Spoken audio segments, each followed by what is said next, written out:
Good morning, YouTube. It is Tuesday, May 23rd, and today marks week 4, day 2 of my 60 Days of Summer Strong Challenge. I started week 3 of T25 this week, and I just kind of wanted to give you guys an update because it's been a while since I have been able to update you guys on how this challenge is going for myself. I have uploaded a couple different videos, but I haven't really got to sit down and talk to you guys about just like an update on things and how things are going.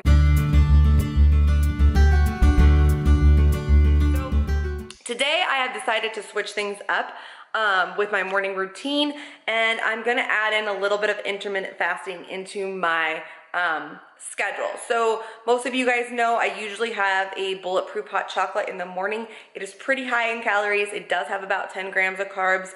So that doesn't really put me in a fasting state. A fasting state is definitely gonna be where you don't have any calories or anything like that.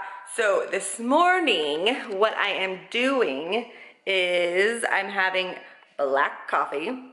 I got this ready to go with a little vanilla liquid stevia in there. So I will have that, and I will try not to have my lunch until probably about 11:30 or 12 if I can go that far. I've noticed that I've been eating later at night since since it's like almost summer, or it's pretty much summer here in Arizona, but it doesn't get dark till like almost 8 o'clock. So I'm noticing that I'm eating till about 7 o'clock, which usually I would stop eating around 6.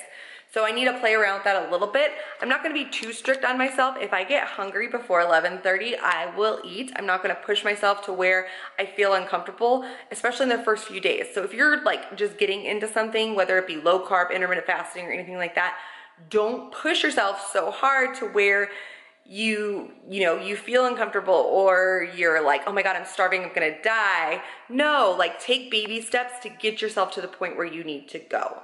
So what else am I taking with me as I go out the door? So I have my water that I always bring with me. I fill this up with water. I do a splash of apple cider vinegar.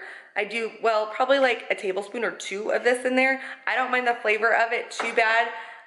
So I like to put a lot in there because I fill up my water jug as I go throughout the day. And then also I add in a little bit of plain liquid stevia, which helps with the flavor.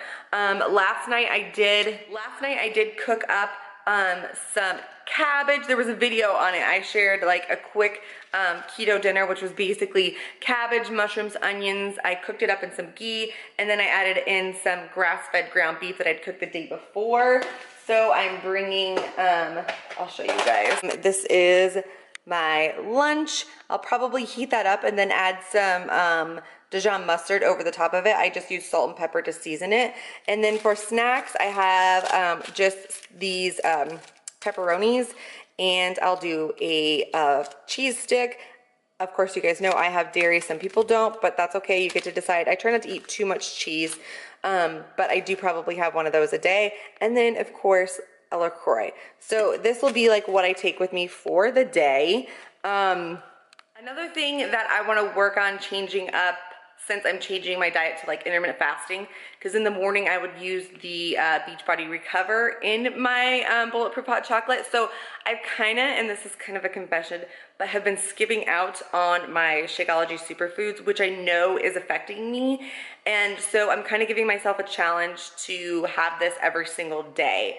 Now that I'm not having like a shake or a huge coffee in the morning, I'll be having this probably in the afternoon or either after dinner. It'll depend, but I'll be sharing my recipes and things with that. But this has just so much good stuff in it that I know that my body is missing out on, and that'll help it take it to the next level as far as my results, as far as the way I feel, as far as just a lot of things. This stuff is, I have been drinking it almost for 6 years, and it is amazing.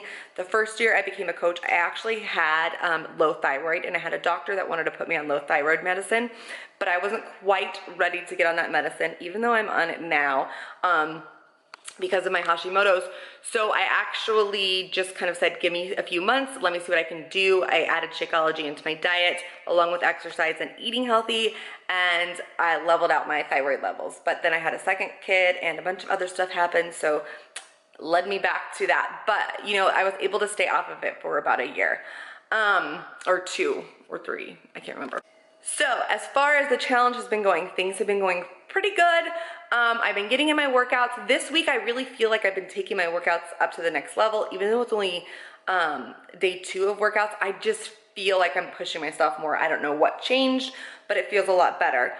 I did get off track 2 weekends ago when I went to my cousin's wedding. I kind of just did whatever I wanted to, which is fine. That happens. I don't even like to say get off track. I lived my life for a weekend and then I jumped back on. I feel really good about my nutrition choices over the past 4 weeks, which is great because that's where I felt like I was really lacking last month. I haven't stepped on the scale, so I have no idea what I weigh. I did test for my ketones yesterday morning, which I did have like Friday night I had pizza, and Saturday morning I had some chips, but then I jumped right back on to eating low carb, high fat. And by Monday morning, I was still in ketosis. I was like at 0.7, which ketosis is usually between 0.5 and 3, it just depending on the blood ketone monitor. I'll show you guys that one day. Next time I do it, I need to order some more strips. The strips are kind of expensive, which is why I didn't want to test like every single day. I usually test like 1 or 2 times a week just to see where I'm at. Usually I would never test after a weekend, especially after having pizza and all of that. But I was curious and I wanted to see, and it wasn't really like I was going to be in the mindset of, well, if I'm not in ketosis, then, you know, I'm going to be upset all day and it's going to ruin everything and like go into like panic mode. So remember that when you are either taking pictures, measurements, using the scale, those things, if you know that stepping on the scale after a weekend of fun or just eating all the things, drinking all the things is going to upset you and set you into panic mode, do not step on the scale. Do what you need to do, but step on the scale later or don't step on it at all. Yeah, and so that's about it. That's kind of my recap of the past couple weeks that I haven't been able to share with you guys. I hope you guys are enjoying these videos.